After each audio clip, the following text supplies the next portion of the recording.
এবং দূর থেকে যারা আসছেন গণ্যমান্য মুরব্বিয়ান আযম, বিশেষ করে কলিজা টুকরা যুবক ভাইয়েরা, পর্দা অন্তরালে অবস্থানরত আবিদা সালেহা মা এবং বোনেরা, সর্বপ্রথম আমরা আল্লাহ রাব্বুল আলামিনের আলিশান দরবারে লাখ কোটি শুকরিয়া জ্ঞাপন করতে যাচ্ছি যে মহান মুনিব আমাদের সকলকে সরারপাড় মাদ্রাসার বার্ষিক ওয়াজ মাহফিলে আসার মতো বসার মতো তৌফিক আল্লাহ দান করেছেন।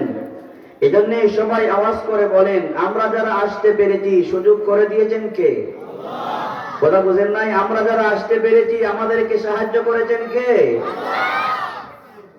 মাসিমপুর মাদ্রাসার নাজিম সাহেব, আপনি উপরে আসেন, ওই যান, আপনি উপরে। আমরা যারা আসতে পেরেছি আমাদেরকে তৌফিক দিয়েছেন কে?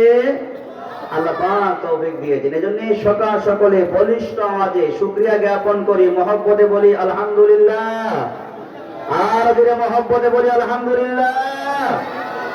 আমার ভাইয়েরা, অনেক বড় ধরনের একটা সুসংবাদ আছে। সুসংবাদ হইল, এই চরারপাড় মাদ্রাসাতে কোরআনের তালিম হয়, হাদিসের তালিম হয়। আজকে আপনাদের সামনে বয়ানের পরে ইনশাআল্লাহুল আজিজ এই মাদ্রাসার 4 জন ছাত্রকে হাফিজে কোরআন হওয়ার কারণে আমরা আমাদের পক্ষ থেকে, মাদ্রাসার পক্ষ থেকে 4 জনকে পাগড়ি প্রদান করা হবে। আলহামদুলিল্লাহ বলবেন না? জোরে আওয়াজ করে বলেন আলহামদুলিল্লাহ। এই যে 4টি বাচ্চার মাথায় পাগড়ি পরিয়ে দেওয়া হবে, এই পাগড়িটা শুধু তাদের সম্মান না, এই পাগড়িটা তাদের মাথায় পরিয়ে দেওয়ার মাধ্যমে এই হাফেজে কোরআনদের মা এবং বাবাদের সম্মান বাড়বে না কমবে?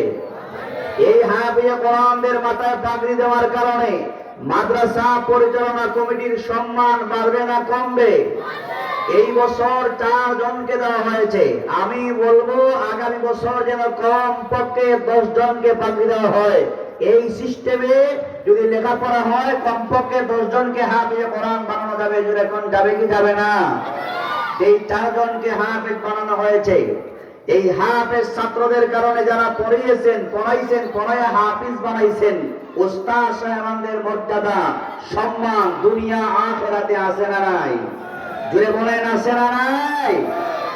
আমাদের দেশে মাঝে মধ্যে বিদেশ যায়, ইন্ডিয়া, কানাডা, লন্ডনে ক্রিকেট খেলে কি খেলে না?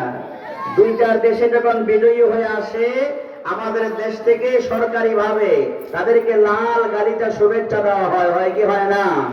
হাফিজে কোরআনদের সম্মান, ক্রিকেট খেলায় যারা বিজয়ী হয় তাদের সম্মান দেশের ভিতরে, কোরআনের হাফেজ যারা হয় শুধু দেশ থেকে দেশান্তরে তাদের সম্মান নয়, কোরআনের হাফেজ যারা হয় তাদের সম্মান মর্যাদা আল্লাহ পাকের আরশ পর্যন্ত জুড়ে কোনটি কিনা? কারণ কোরআনের মর্যাদা আছে না নাই? কোরআনের সম্মান আছে না নাই? এই যে আমার হাতে একটা কাগজ আছে, পুস্টার আছে, এই কাগজটার মধ্যে যে লেখা আছে, এই লেখাটা যদি কারো পায়ে লেগে যায় এত সম্মান আমরা করব না, ঠিক না? কিন্তু এই কাগজটার মধ্যে যদি আল্লাহর কোরআন লেখা থাকতো, বলেও যদি কারো পায়ের নিচে পড়ে যায়, মানুষ বিন্দু মাত্র দেরি করবে না, সাথে সাথে কোরআনের সেই কাগজটাকে উঠিয়ে বান্দা চুমা দিয়ে আল্লাহ পাকের কাছে সারেন্ডার হয়ে বলবে, পরওয়ারদিগার, ভুল ক্রমে কোরআনের পৃষ্ঠায় পা পড়ে গেছে, ওই পায়ের নিচের কোরআনের কাগজটা উঠিয়ে চুমা দিবে, কপালে লাগাবে, মুখে লাগাবে, আল্লাহ পাকের কাছে অনুতপ্ত হবে। এই সামান্য কাগজে কোরআনের আয়াত লিখে থাকার কারণে কাগজের সম্মান বাড়ে না কমে? আওয়াজ করে বলেন, কাগজের সম্মান বাড়ে না কমে? বাড়ে। আমাদের মাথার উপরে যে কাপড় আছে, এই কাপড় দিয়ে যদি আল্লাহর কোরআনকে পেঁচিয়ে রাখা হয়, সেই কাপড়টাকে আপনারা কি বলেন? জোরে বলেন, গিলাফ বলেন। মাশাআল্লাহ।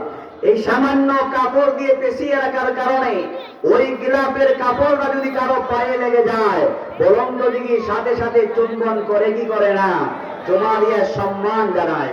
আমরা যে কাঠের উপর রেহার বানাই, ওই রেহার যদি কারো পায়ে লেগে যায়, সাথে সাথে চুমা দিয়া সম্মান জানায়। আমার ভাইয়ের আওয়াজ করে বলেন, কোরআনের সাথে থাকার কারণে, কোরআনের সাথে সম্পৃক্ত হওয়ার কারণে সামান্য কাগজের দাম যদি বেড়ে যায়, কোরআনের সাথে সম্পৃক্ত থাকার কারণে এই সামান্য কাপড়ের দাম যদি বেড়ে যায়, কোরআনের সাথে সম্পৃক্ত